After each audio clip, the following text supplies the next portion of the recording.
Feeling retro. Hey retro lovers, thanks for joining us today. We're taking a look at Kenwood's 21 series hi-fi, which is a series of hi-fi separates from 1997 made in Japan. In the stack today we've got the stereo cassette tape deck on the top, the XS300.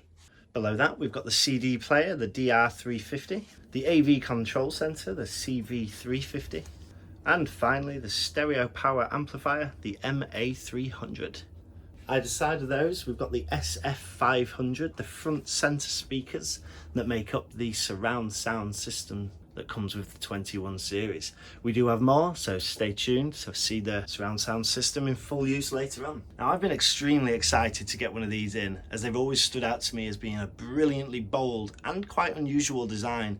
With that brushed grey finish, I think it really stands out against most of its competitors, who tend to design their systems to be sort of shiny or reflective with chrome or nice black plastics. These units, however, really stand out to me as just simply looking solid, well made and professional in their build quality too. Being built in 1997 in Japan, these separates that we have here today have certainly stood the test of time, and this exterior material and finish has succeeded in keeping the system looking minty fresh over 20 years later. This system today, I don't want to just talk about how it looks and the basic functions. I want to show you really cool features that set it apart from most of its competitors. So here we have the CV150 AV control center on top, and this is linked up below to the power amplifier, the MA300. It is linked up using a ribbon cable here, and that was nice and easily color coded for me as well. Other than that, the two get their own power supplies, but at the top here, the standby mode on the AV control center has the ability to turn off both units here. You can see the light switches on. We can then go on and turn off the power amplifier separately on its own. The AV control center here has the voice active light lit up. We'll take a look at that a little bit later on. We're using the microphone.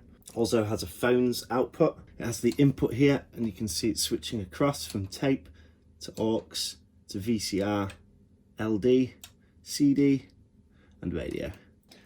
You also here have the option, which you can see on the display, to switch to tape 2, and we have the open and close. I love this.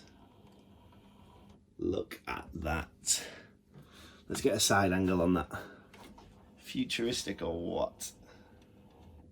So the control sensor looks incredibly simplistic on the front, similar to the amplifier, but actually underneath this display it has a whole array of controls, and what a beauty. Just another reason I was excited to take a look at this one with you. So you have quite a few different buttons. You've got the small buttons, the larger buttons, and then you've got the ups and downs over here.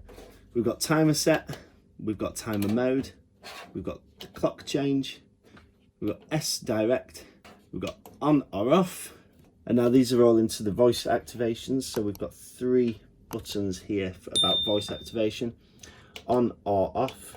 We've then got voice activation set 1 and voice activation set 2. Now these change whether you want it to be one person that it's tuned into or anybody that it's tuned into recognising. Underneath here we've got RDS, which is all to do with the radio and the displays. We've got display, we've got RDS PTY, which is program type identification, that allows the tuner to automatically search for a station which is currently broadcasting a specified program type or even a genre.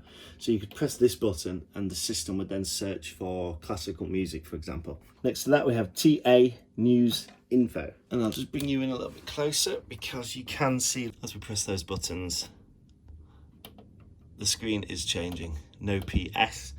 PS stands for program service name. Over here we have a few different modes here which are to do with the sound and the ambient effects, as Ken would call them. Now this system incorporates 3 different sound modes to let you enjoy the surround sound. So you've got DSP mode, and if I just bring you up to the screen again, as we click DSP mode you can click through a few different options, from arena to jazz club to stadium.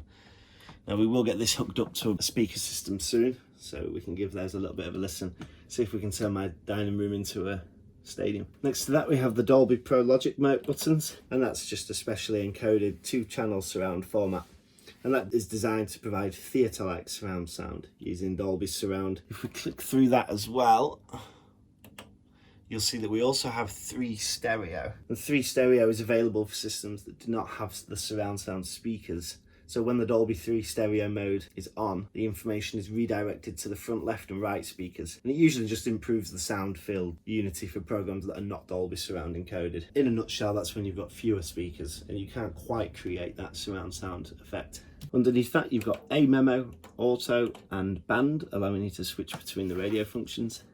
Here we've got a button on its own that says mode, and when we click that button, it flicks between left and right speaker, CCH, which allows you to adjust the center speaker level,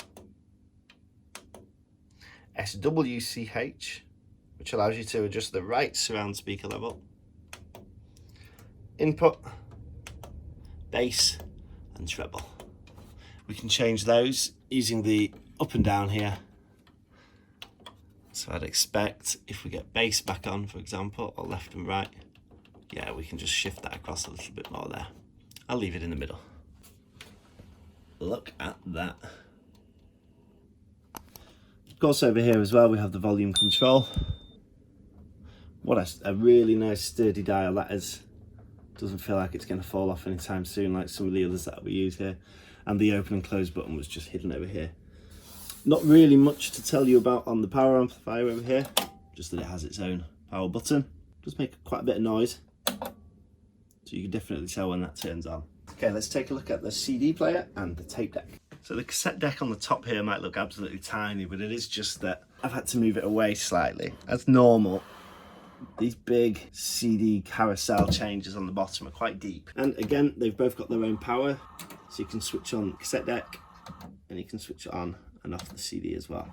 CD's a little bit noisy just whilst it's waking up. So straight away on the left hand side here, you've got the small buttons OTE, which is the one touch edit function, which actually just allows you to record a single desired track onto your tape cassette. And the OTE button also allows you to look at all track recording too. The CCRS button next door to that is all to do with the editing of the recording of your CD. And this can be used to record a CD by editing it in various ways. You can do a time edit recording of the CD, and this records tracks of a CD by recording them automatically so that no track is interrupted at the end. You can do a fade edit recording, which records tracks on a CD without reordering them, but by fading out the track interrupted at the end of one side or the beginning the other side. And with fade in of the interrupted track, you can also do a fade in and fade out. So fade out, where you can end the music by gradually decreasing the volume, give it that nice 90s effect, or fade in at the beginning of the music by gradually increasing the volume at the start. Next to that we have red mode and a counter reset, and we can alter the recording level here, and you can see that changing on the display. And here, built into this nice gold effect, we've got the Dolby NR button, and it's got the fairly standard Dolby noise reduction, Dolby B or Dolby C. You can see that changing on the display just to the right of my hand. Over on the right hand side, we've got the record, pause, rewind, fast forward, and then change the side.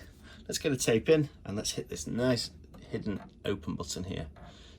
Similar to the AV unit, I think that's got a really nice open. Nice. This tape cassette has a couple of other special features. So it has the DPSS functions. Whoa, let's take a look. What a beast. And on the controls here, we've got some repeat functions, which you can have repeat off, repeat on. You can play random. You can see the screen's gone pretty random there. I'm guessing that's now choosing a random CD. No disc, we can skip tracks, and or we can specifically select a CD, or we can skip a full CD as well. Stop, play and the pause, and the eject. Let's get some CDs in, take a look. So you can see now that as we disc skip, it shows us the full collection of CDs. Absolutely brilliant. At this point I'm going to show you the remote control that we had. We do have this graphical remote control unit here, the GRC151. Unfortunately, I've not been able to get any power into it. So if you've had one of these, or you still have one of these working now, and you think I might just be missing a little trick with it, please let me know. I've had some batteries in and the screen is just blank, so I'm assuming it's just dead. But let us know in the comments section below if you think I might just be missing a trick. I am just an enthusiast. If we did have the remote control, we could use this CD text feature down here, which they show as a special feature. So that allows you to show much more information on the screen here. For example, the disc title, track titles, the names of the artists, the songwriters and the composers, etc. Next to that here we have DRIVE or drive. That stands for the Dynamic Resolution Intensive Vector Enhancement. Now that rolls off the tongue, doesn't it? And that just means that they've got some built-in technology in here for drastic reduction of distortion on small signal level. Not much I can show you on that, but we might be able to hear it a bit later on when we hook this up to some speakers. Actually, I think I'll just bring you around the back here. And somewhere, see if you can find it first, I'm looking for a little port that says voice activation. Turn on, turn on, turn on. Thanks for joining us today at Feeling Retro. This is one of my favourite looking hi-fis that we've had the pleasure of looking at with you here on the channel. If there is a specific piece of retro gear that you'd like us to try and get hold of and take a look at on the channel, let us know in the comments section below. We do, after all, make these videos for you to enjoy, and we want to know what you, the viewers, want to see. Check out our other videos on the channel, and if you weren't already, I hope you are now feeling retro.